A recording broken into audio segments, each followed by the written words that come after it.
I see it as almost three tiers, right? Working in the business, that's one tier. Working on the business, that's another tier. And then another 100,000 foot view is, okay, this is an asset. What do I want this asset to return in a given year? Is that 10%? Is it 15%? Is it 20%? Why would I invest in this asset versus another asset, such as real estate or a stock or whatever? And if you kind of think about it and, okay, is this a good asset even? Like, hey, this asset's returning minus 3%. I don't know if I want to do this anymore, right?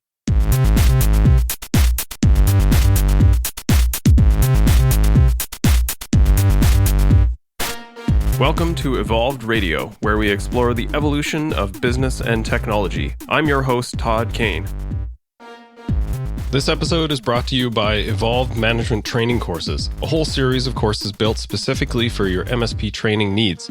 There's a Project Management for MSPs course, an MSP Service Manager Bootcamp, MSP Security Fundamentals, and an IT Documentation Done Right course. Check out the full suite of courses at training.evolvedmgmt.com or look for a link in the show notes. Today on the Evolved Radio podcast, I'm joined by Brian Hoppy. Brian built, grew, and ran his MSP. Then he went on to be acquired. In our conversation, Brian and I discussed the journey of his life in the MSP world. We talk about some of his early growth through acquisitions, his thoughts on playing in a niche, and some of the great lessons learned, like faking it till you make it, and how peer groups and mentors impacted him. There are lots of lessons learned here, and many that may help you on your business journey, so please enjoy my conversation with Brian. Brian, welcome to the Evolved Radio podcast. Thanks so much for having me. This is fun. I'm excited. Awesome. All right. So a place I usually love to start with IT entrepreneurs is, how did you get into IT originally? If you throw into the Wayback Machine, how did that get started for you? Yeah, that's a good one. Everybody has their kind of their story. You know, I just started messing with stuff when I was young. I was kind of like the geek of the family. I was always like taking stuff apart, trying to figure out how it worked and all that. So I got into computers relatively young. I'm one of the few people that you talk to people in the IT industry, and most of the time it's like, hey, yeah, so what'd you go to school for? And they're like, art history or, religion degree or something like that. I'm one of the few that actually got an IT degree. So I got a business degree in information systems. So I knew I wanted to work in technology, more on the networking side of things. And so yeah, actually went to school for it, worked at the computer store when I was going to Baylor. And that's where I learned how to fix computers and all that. And then just kind of went deeper and deeper down the rabbit hole after that. So that's how I got rolling. Okay. So eventually you had some maybe an epiphany moment and said, you know what, I'm going to do my own thing. I'm going to start my own IT company. How did that come about? That's a great question. So yeah, I spent most of my career in an MSP. Of course, like transitioning from a break fix shop over to 100% managed services, and that was working for somebody else. So I transitioned from an MSP to kind of a software company back in like 2016. And the owner of that software company was also starting purchasing an MSP, very small MSP. And as part of that said, hey, why don't you, run this for me? And I said, well, I've already run an MSP for somebody else. I think I would like to own the MSP if I'm going to run it. And so we worked out a deal. We became business partners. So I bought into an existing small MSP. And so that's kind of how I got into it, and then kind of grew it from there. And we can talk details around growth and that kind of thing if you want, or I guess kind of depends on where you want to go with the conversation. Yeah, I'll scratch a little deeper on this one. So, like, what was the calculus in your head on why you wanted to be independent? Like what was driving that? Of, yeah, I've worked for somebody else, but you wanted that equity, like what, or you wanted the control. What was the rationale for wanting to have some ownership stake at that point? Yeah, I think that's a great question. I think that it was due to the fact that, I did. It was really the equity piece of it for me, was saying, okay, if I'm going to grow a company, The first one, I was part of the leadership team that grew the company from two people. It was me and one other guy, and, all the way up to 40, 45, 50 people. And, at the end of that, it's like, well, what do you, Thanks. you just walk away. Right. Yeah. Yeah. They're like, thanks so much. Appreciate that. I gained a lot of great knowledge and experience and leadership capabilities and all kinds of stuff. It was, absolutely fantastic. Then at some point it's like, hey, I want to, I want to have something for my family, something that's mine ultimately. And so, yeah, that was kind of a lot of the rationale around it for me was, yeah, I want to, if I'm going to do it again, I want to have a significant ownership stake. And so that's what we did. Okay. So what did that sort of first year and a half look like? I find in most MSPs, the upstart, it's very scrappy. You're basically just like fighting in the corners, trying to win whatever business you could get a handle on. Or in other instances, people have a bit of a flagship client that they have in the pocket that keeps them floating while they're looking for other things to do. What did that first kind of year and a half of growth look like for you guys? The first year and a half, yeah, it was scrappy for sure. And from the first time I started, it was just kind of like building building out the frameworks, right? There was a lot of stuff that just wasn't there. The maturity wasn't there. The sales process, agreements, just kind of like think about building stuff from kind of the ground up. So yeah, definitely scrappy. I think one thing that we had going for us, which was really great as far as growth goes, is that we had basically a sister company that was a good source of referrals for us in kind of our niche, which was credit union. Yeah, credit union managed services. So knowing that industry and then having kind of an in with potential clients was a really helpful thing for us as we were growing. So not too far into it, I knew that because at this point it was early on it was a sub $1 million company. And I knew that I didn't want to run a sub $1 million company for very long. And so I was like, hey, I think a really good strategy for creating value is acquisition. And so we actually ended up acquiring another company that was significantly larger than we were at the time, which is definitely a choice and also a ride. So that was another piece that we, that really kind of took things to the next level, I think, for my company.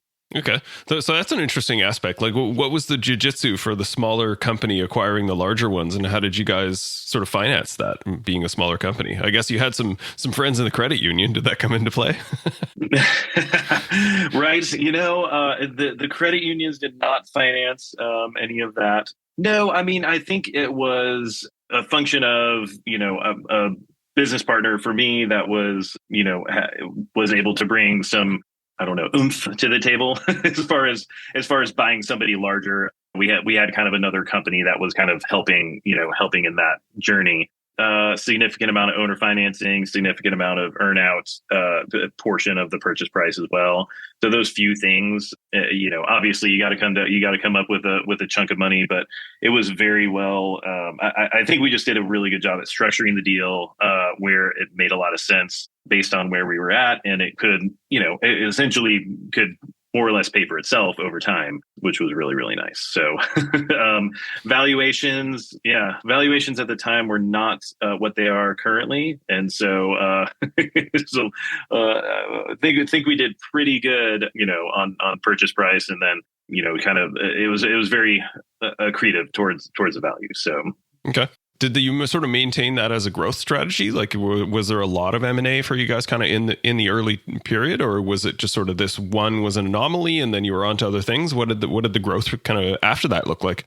Yeah, that's a great question. I think we tried, and we actually had multiple companies on retainer for, to do search for us. At the end of the day, we just never had any other deals work out. So everything from there, everything from kind of like the original was a very small acquisition. The second one was a sizable acquisition, not huge, but sizable. And then from there, everything was organic. So, and the part of the reason being is that we started off with credit unions. The company we bought was 90% banks, community banks.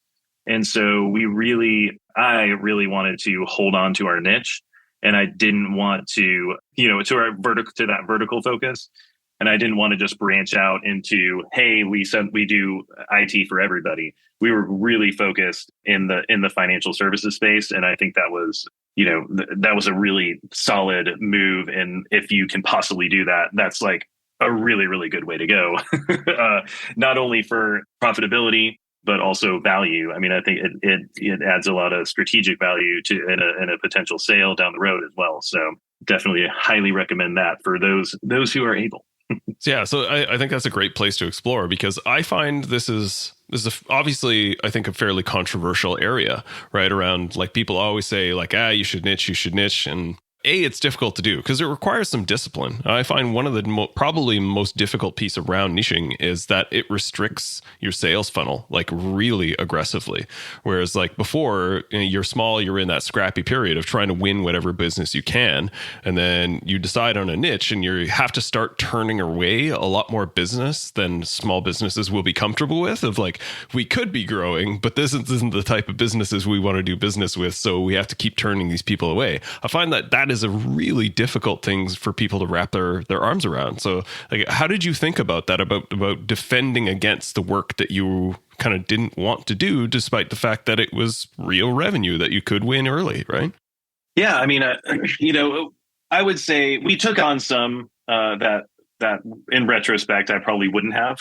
So there's definitely that of, okay, well, this is right here in front of us. We might as well take it on, and definitely have some regrets as far as that goes.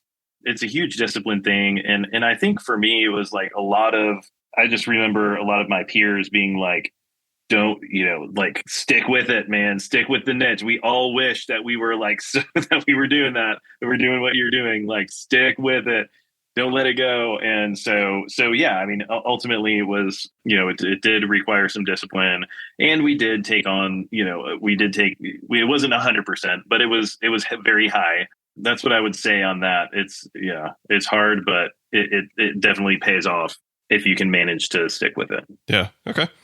So again, kind of in that early stage, like in what are the lessons learned or the minefield to be avoided? What lessons would you sort of offer to other people early on in this journey? Maybe they're starting an MSP, or, they're kind of first 5 years into this. What were some of those early lessons that either you learned, or reflecting back, you wish you had maybe had earlier?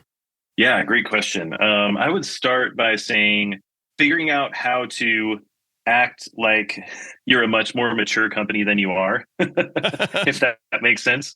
So if you're just starting out and, maybe you've got 2, 3, 5 people, you got to act like you're more mature than you are. So that's saying, okay, is what I'm doing now going to work when we're 10 times the size we are right now? Is this process going to work when we're 20 times the size that we are now? And most of the time, I think what ends up happening is the owner just says, well, I'll just handle it. It's just easier that if I just take care of it, and therefore they end up being, the center of their company forever. Obviously, that doesn't scale, right? So I would say SOPs were a huge thing. I'm sure you've heard from Nigel Moore, and that was one of the things that really was kind of like an eye opener for me, was like, hey, if we actually like do this thing and write down how to do everything and put it in IT glue or whatever your documentation is, then suddenly, not only are we more efficient, not only can we be more profitable, it also increases the value of the business upon sale. Like, hey, check out our SOP library. That was a big eye opener for me. And I think that attaches to the first thing that I said. Like, if you actually create procedures, processes that can be followed, you can have a, less expensive labor do those tasks. You can, there's a whole host of positive outcomes from that. So I would say those are a couple of things.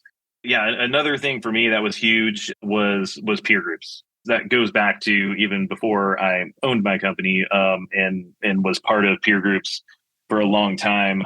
I think that's like everybody, I think every MSP in some way, shape, or form should have some sort of peer group.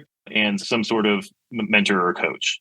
Those are like the two things for me that not only helped me be successful in business, but also contributed to my personal growth and growth in leadership, and really just my understanding of what my company was, if that makes sense. Not just like, hey, this isn't just like a cool job or whatever. It's actually it's actually an asset.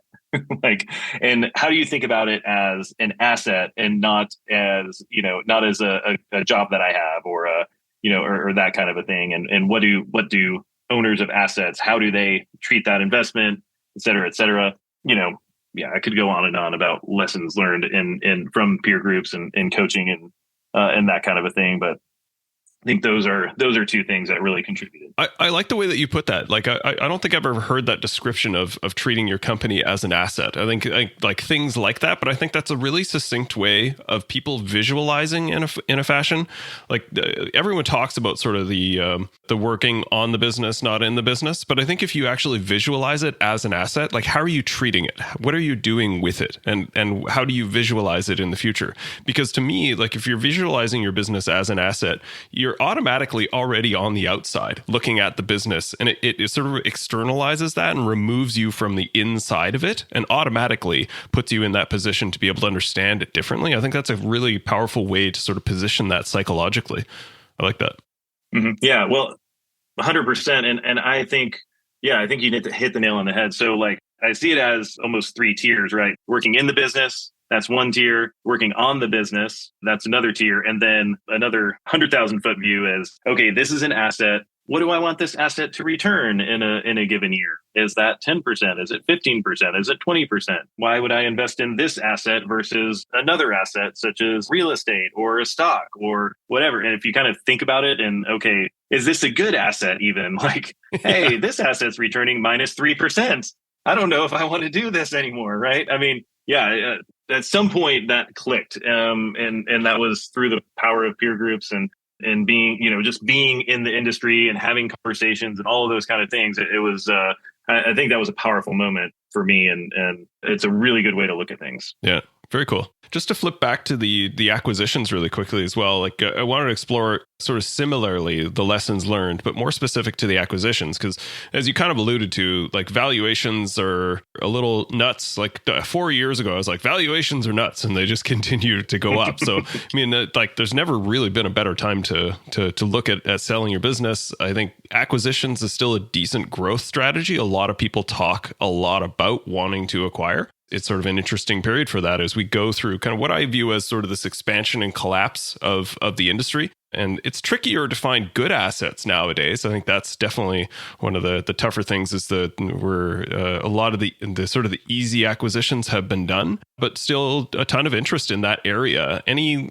sort of lessons learned or things that you would reflect on through those acquisitions of, again, kind of landmines to avoid or things that you would do over again based on what you know now?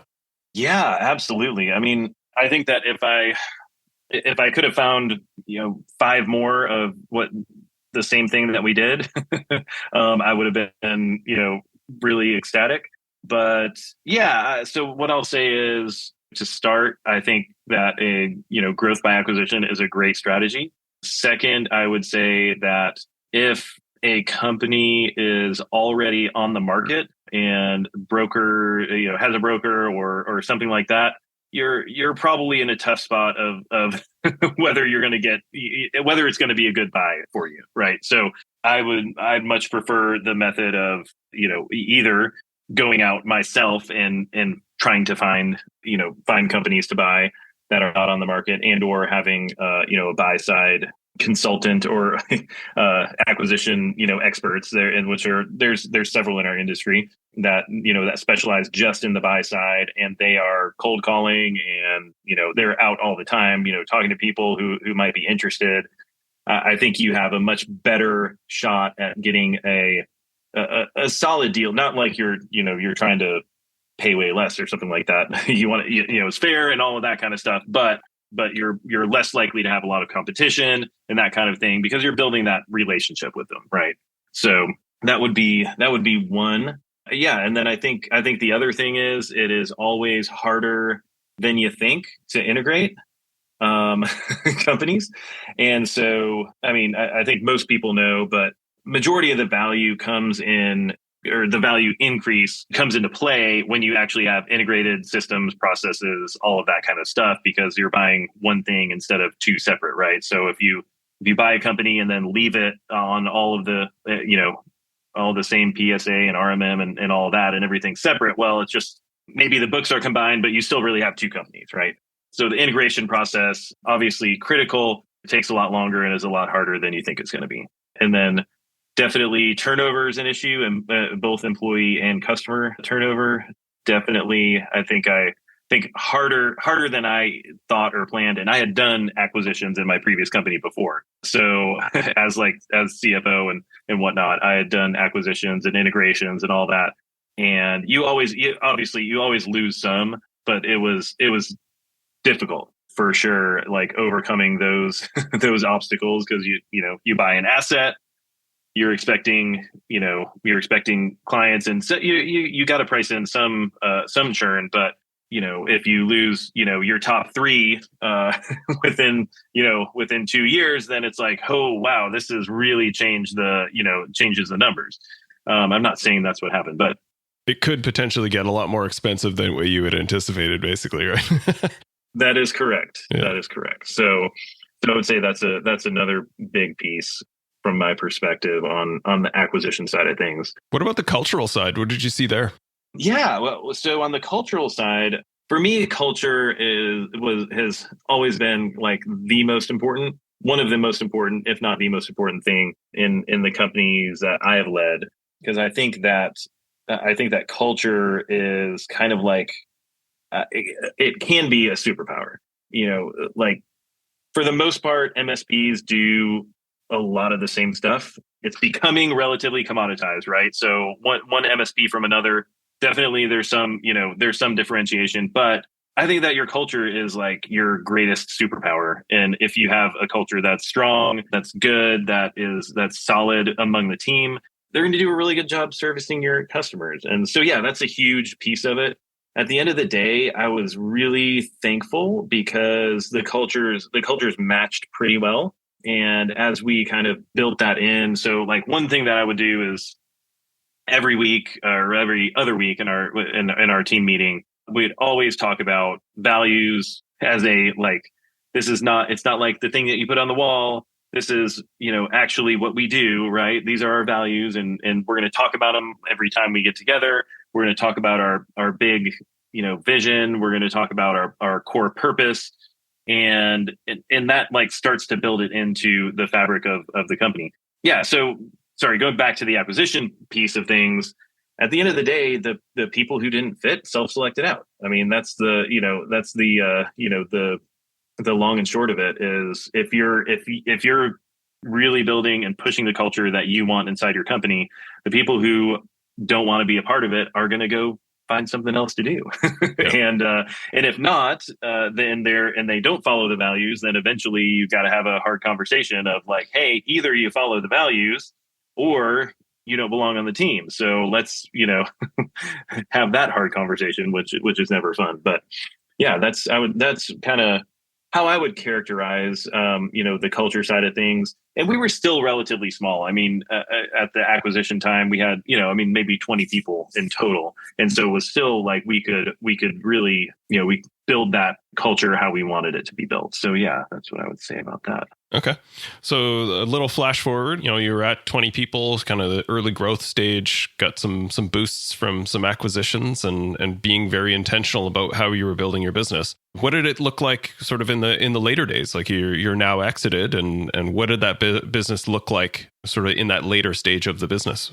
Yeah, I mean, to be quite honest, people wise, it didn't grow a lot, which was never my goal, right? For it to grow people wise, because that's expensive, right? The goal was always to make it more efficient, and so we were able to do that. We were able to have some pretty significant growth without significant headcount growth, and a lot of that was getting the right people in the right seats and building out process, building out SOPs, integrating, the functionalities of the two companies, all of that kind of a thing. And so, at the end of the day, it was more like, hey, we've integrated, we've built process, we've built systems, we've, gone deeper and wider into the client base. We've added new clients, we've had clients grow significantly. And that's really like a lot of the growth from that point forward. So more on the financial side and less on the headcount side, which I don't know. Some people really like the headcount number and they like to say, we've got X number of people. And it's like, well, if you have 50 people, that's great. But is your revenue, how much per employee, right? And what's the mix and all that kind of stuff. So, we could get into metrics. Those are always fun, but Yeah.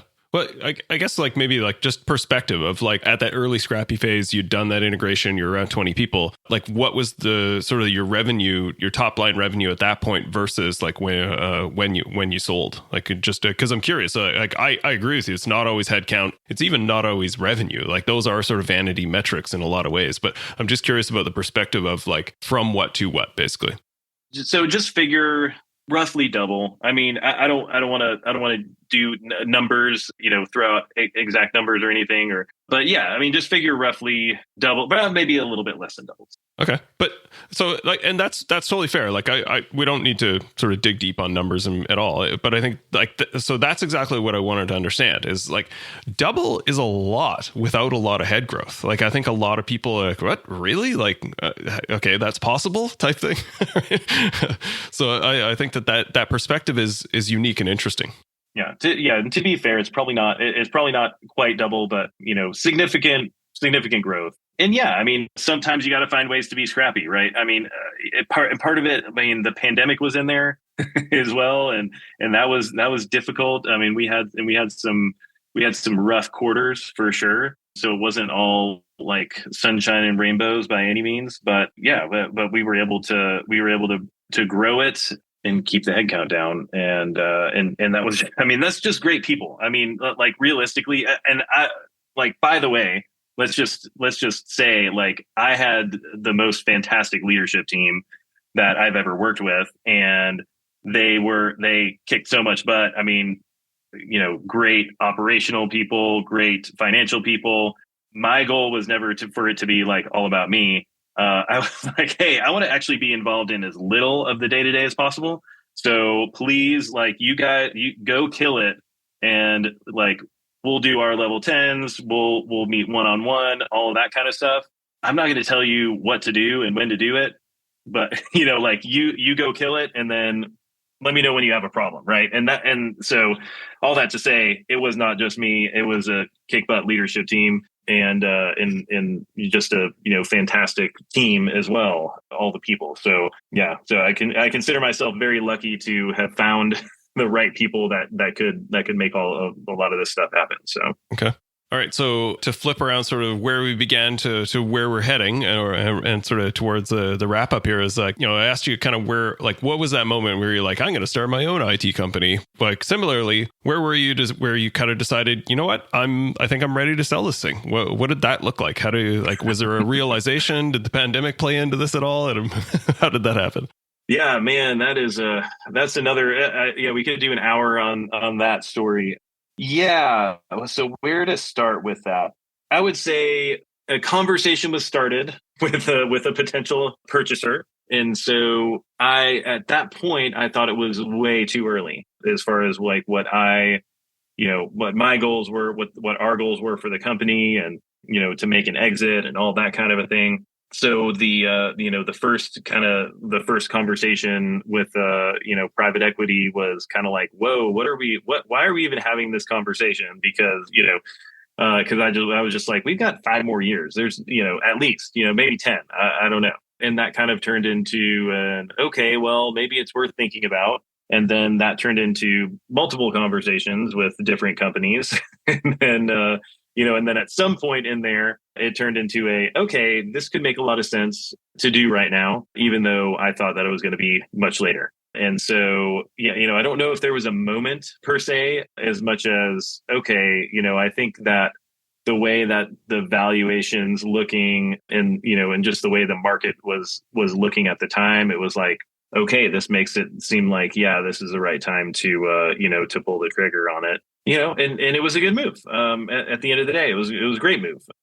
Things didn't work out exactly as planned, right? But and they rarely ever do. But it was definitely a positive thing, and glad that we did it. So yeah. Yeah. Like, what were your thoughts about sort of like you had that leadership team in place, and what were your thoughts about sort of how they played into that exit and what their trajectory would look like post acquisition? What was your thinking around that? Yeah, that was a big piece of it for me. Was, hey, whatever deal ends up happening, these folks need to be, a part of it, and not be cut out, right? So the numbers had to work with, all the salaries in there, and all of that's always fun with the due diligence stuff.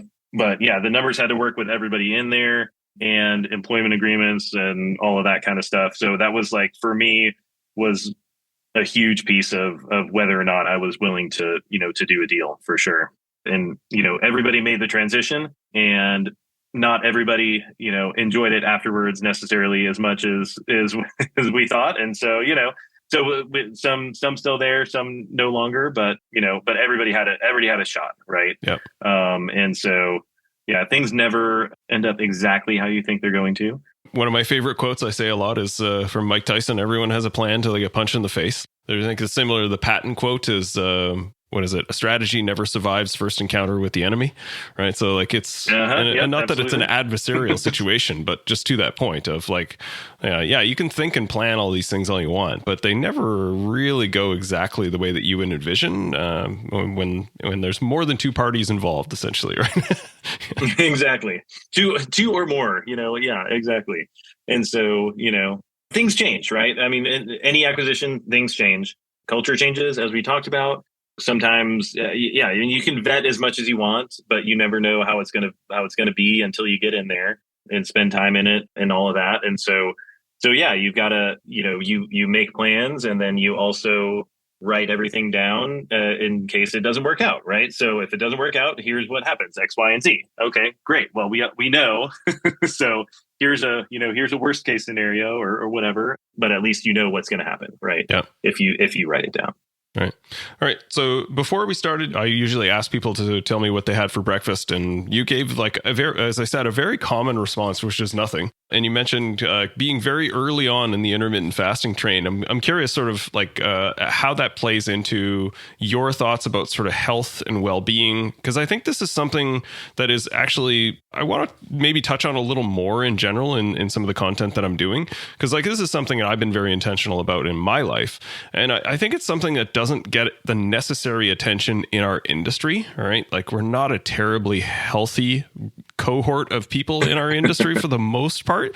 Like there's pockets of health in those things. Like I'm sort of curious, like has this been something that you've always been aware of and always maintain your health and kind of looked after yourself, or where did that come from in your life, and how did you balance that with the growth of the business? Oh, wow. That's a fantastic question. I love talking about this stuff too. So, just stop me if I'm talking too much. Yeah, no, I started intermittent fasting back in like right around 2012 and kind of like chose the kind of 16-8, I guess, roughly. So, I just eat lunch and dinner, and that's pretty much it. And I have for a long time. I don't get hungry for breakfast ever anymore. But as far as health goes, I got started with and I mean, I was a runner when I was young, all of that.